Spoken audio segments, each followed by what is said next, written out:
Romans 10th chapter. రోమీలకు రాసిన పత్రిక 10వ అధ్యాయము. Many people they hear the word of God. చాలా మంది దేవుని వాక్యం వింటారు. But that is not enough. అయితే అది సరిపోదు. 10th chapter 17th verse of Romans. రోమీలకు రాసిన పత్రిక 10వ అధ్యాయము 17వ వచనము. Paul spoke of the relationship between the word of God and faith when he said the faith comes by hearing the word of God. ఇక్కడ పౌలు చెప్తూ ఉన్నాడు, వినుట వలన విశ్వాసం కలుగును, వినుట క్రీస్తును గూర్చిన మాట వలన కలుగును. You are hearing the voice of your friends. నీవు నీ స్నేహితుల మాటలను వింటూ ఉన్నావు. That will not do anything. అది నీకు ఏమీ చేయలేదు. You must have faith in God when you hear the word of God. నీవు దేవుని వాక్యం వింటున్నప్పుడు దేవుని యందు విశ్వాసం ఉంచాలి. You must have love for the Lord. దేవుని ఎడల ప్రేమ కలిగి ఉండాలి. Psalm 42 కీర్తన 42వ అధ్యాయము and 5th verse. 5వ వచనము. Why art thou cast down, O my soul, and why art thou disquieted in me? Hope thou in God, and I shall yet praise him for the help of his countenance. నా ప్రాణమా, నీవు ఏల కృంగి ఉన్నావు, నాలో నీవేల తొందరపడుచున్నావు. దేవుని యందు నిరీక్షణ ఉంచుము, ఆయనే నా రక్షణకర్త అనియు నా దేవుడనియు చెప్పుకొనుచు ఇంకను నేను ఆయనను స్తుతించెదను. You think you are cast down. నీవు కృంగిపోతున్నావు అని తలస్తున్నావు. You tell your heart. నీ హృదయంతో చెప్పు, Why are you cast down? ఎందుకు నా ప్రాణమా కృంగిపోతున్నావు? Oh my soul, why are you cast down? నా ప్రాణమా నీవు ఏల కృంగి ఉన్నావు? Yeah, why art thou disquieted in me? ఎందుకు నాలో నువ్వు తొందరపడుతూ ఉన్నావు? You must advise yourself. ఆ రీతిగా నిన్ను నీవే చెప్పుకోగలగాలి. Hope thou in God. దేవుని యందు నిరీక్షణ ఉంచు. What a wonderful verse it is. ఎంత అద్భుతమైన వచన You భాగం need అది. not be cast down. ఎందుకు కృంగిపోతూ ఉన్నాము? You should not put your head down. నీ తలను నువ్వు దించుకోనవలసిన అవసరం లేదు. Let us again come to the text, 15th chapter of 2nd Chronicles. మరలా 15వ అధ్యాయము 8th verse.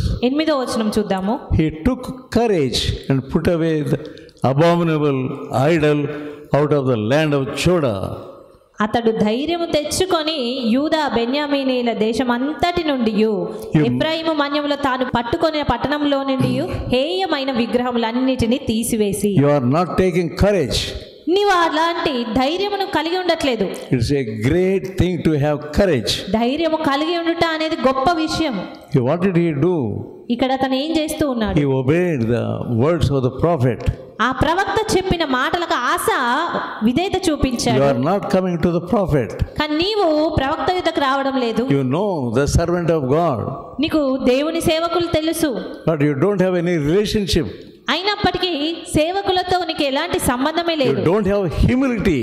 నీకు దీనత్వం లేదు. You don't have humility to open your heart. నీ హృదయం తెరవగలిగే దీనత్వం లేదు.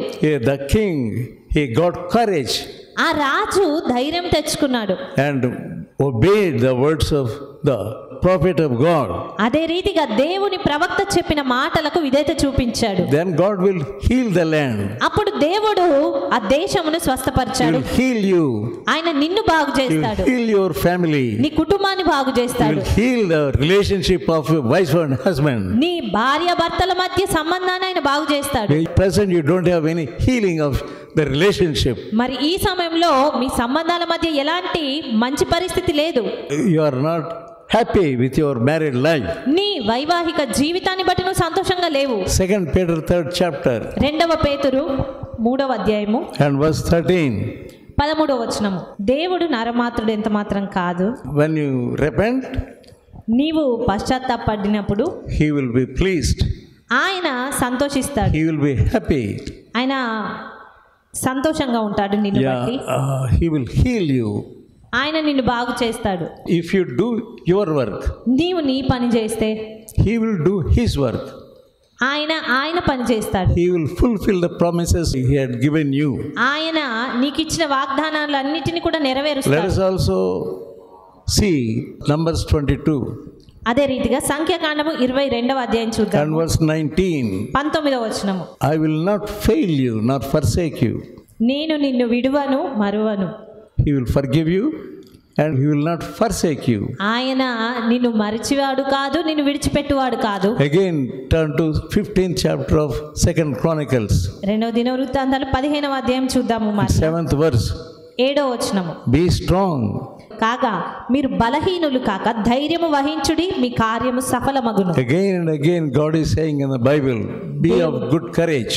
దేవుడు మరలా సెలవిస్తూ ఉన్నాడు, ధైర్యం కలిగి ఉండండి. Because of your sin, నీ పాపమును బట్టి you lost your courage.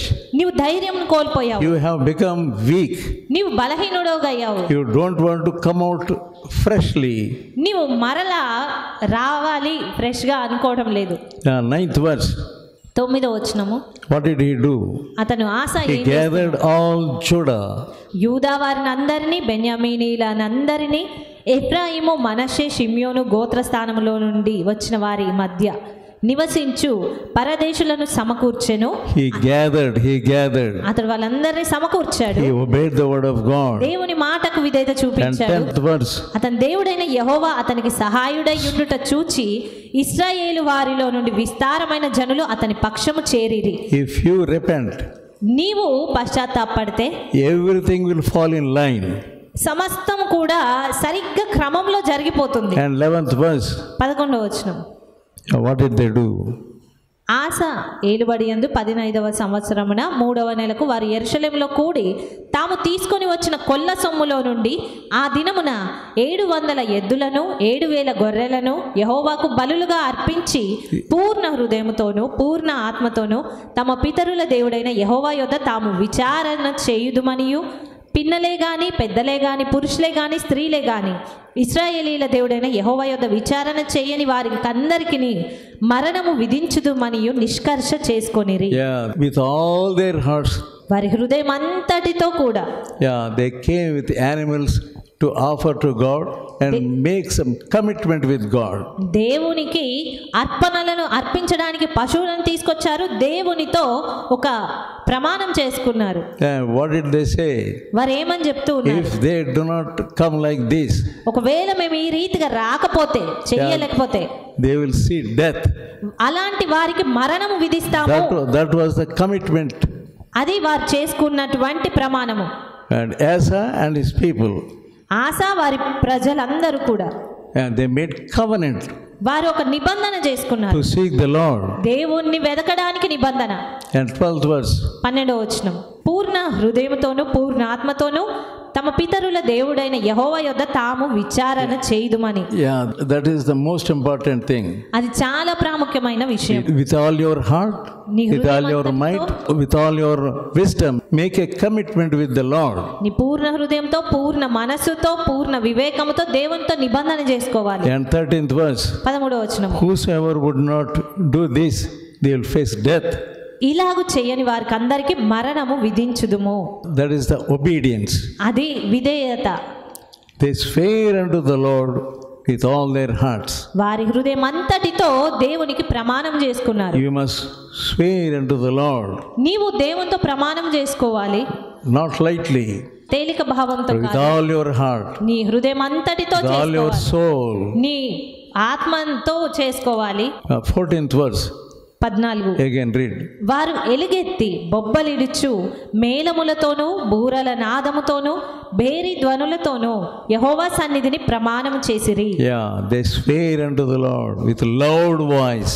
బిగ్గరమైనటువంటి ధ్వని చేస్తూ వారు ప్రమాణం చేసుకుంటున్నారు. But you are not opening your mouth. మరి నీవు నీ నోరే తెరవడం లేదు. Your mouth is shut. నీ నోరు కేవలం మూసి ఉంచుతున్నావు. You are losing the opportunity God gives you. దేవుడు నీకు ఇచ్చే అవకాశాన్ని నువ్వు వదులుకుంటున్నావు. Still you are loving some God. ఇంకా నువ్వు ఏదో దేవతను ఆరాధిస్తూ ఉన్నావు. Leave that God.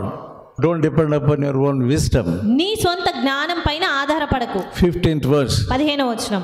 ఈలాగు ప్రమాణము చేయబడగా యూదా వారందరూ సంతోషించిరి. వారు పూర్ణ హృదయముతో ప్రమాణము చేసి పూర్ణ మనసుతో ఆయనను వెదికి ఉండిరి గనుక. They sought the Lord with all their hearts. వారి హృదయం అంతటితో పూర్ణ మనసుతో దేవుని వెదికారు. Because of obedience you will get joy. నీ విధేయతను బట్టే నీకు సంతోషం అనేది వస్తుంది. And all Judah rejoiced. అప్పుడు మరి యూదా వారందరూ సంతోషిస్తూ ఉన్నారు. Jehovah was with them for them and the Lord gave them rest. దేవుడు వారి పక్షమున నుండి వారికి సమాధానాన్ని, విశ్రాంతిని కలగజేశాడు. Let us repent like that. మనం కూడా అదే రీతికి పశ్చాత్తాపడదాం. If you repent with all your heart, నీవు నీ పూర్ణ హృదయంతో పశ్చాత్తాపడితే, if you love the Lord with all your heart, నీ హృదయం అంతటితో దేవుణ్ణి you will Premisthe see the blessing of God. దేవుని ఆశీర్వాదాన్ని నువ్వు చూడగలుగుతావు.